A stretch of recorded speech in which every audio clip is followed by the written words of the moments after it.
Ngayon ay magluluto tayo ng sinaing na salmon. Namiss ko kasing sinaing.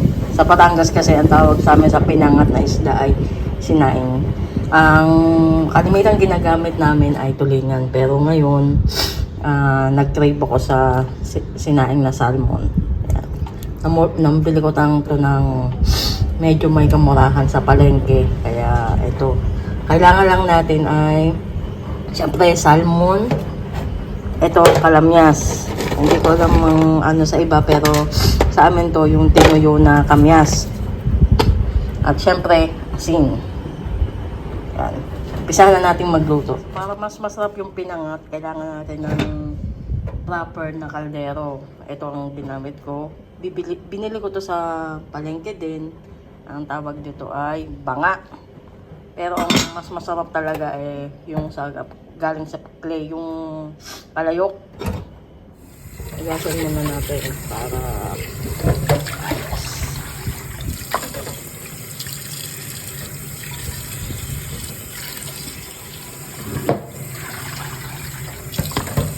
maghuhugas tayo ng kalamyas. Hugasan natin itong mabuti kasi ito kasi binibilad talaga sa labas. So hindi natin alam kung yung mga pinilipad-lipad ba. Siyempre dapat aasin na natin yung isda para pag naluluto, mas malasa.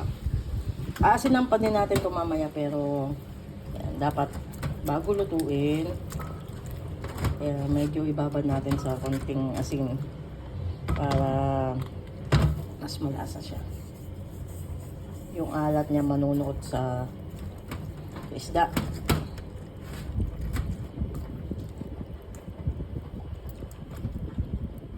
Lalagay na natin itong kalamyas. Sa ilalim natin ilalagay ito kasi para mamaya pag kumulo-kulo siya, manunuot yung asim.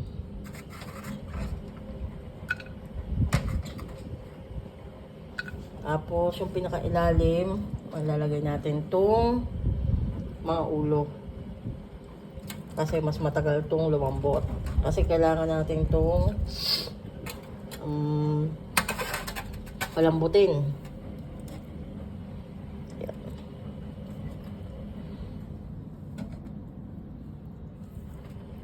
Bali, dalawang ulo to na malalaki. So, nung pinagayat o pinachop ko sa sa palengke, madami siya.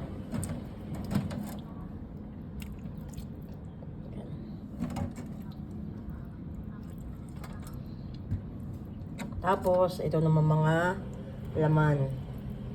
Bali, ito, $5 itong lahat na to. Kaya, murang-mura.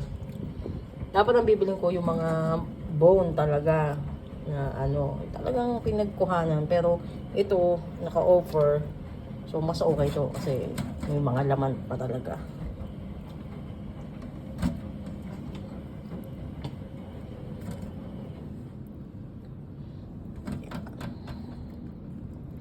Yan na. Tapos, lagyan ulit natin ng asin.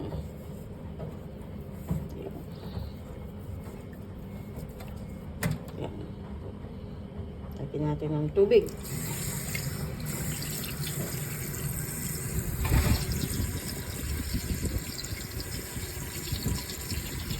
So, kahit hanggang mga kalahati. Kasi, papalambutin pa naman natin to. Ayan. Mag-umpisa na tayong paapoy. Nakakamiss talaga yung sa Pinas yung magluluto ka sa kahoy. Yung talaga masarap talaga yung isdang sinaing pag sa kahoy. Kaso syempre dito tayo sa abroad. So dito tayo sa stove. Ayan. So papakuloan lang natin to ng sa mahinang apoy para hindi siya mapipigla. Okay. Hintayin natin mamaya pag maluto na. Okay na.